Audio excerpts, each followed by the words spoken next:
হাসরের ময়দানে কত কাতার মানুষ হবে গো। নবী বলেন আয়েশা, হাসরের ময়দানে মানুষ 120 কাতার মানুষ হবে। কয় কাতার?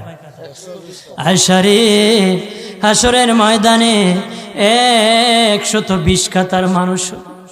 আয়েশা সিদ্দিকা বলেন ইয়া রাসূলুল্লাহ, ইয়া রাসূলুল্লাহ, আমি জানতে চাই আপনার রাসূলুল্লাহর উম্মত কত কাতার হবে? নবী বলেন আয়েশা, আমি রাসূলুল্লাহর উম্মত একাই 80 কাতার হবে।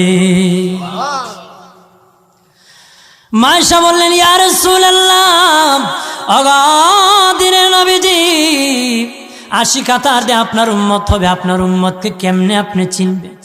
নবী বলেন আয়েশা রে, আমার উম্মতকে 3টা পরিচয় আমি চিনব। 1 নম্বর পরিচয়, আমার উম্মতের কপাল থেকে নূর চমকাবে, নূর চমকাবে।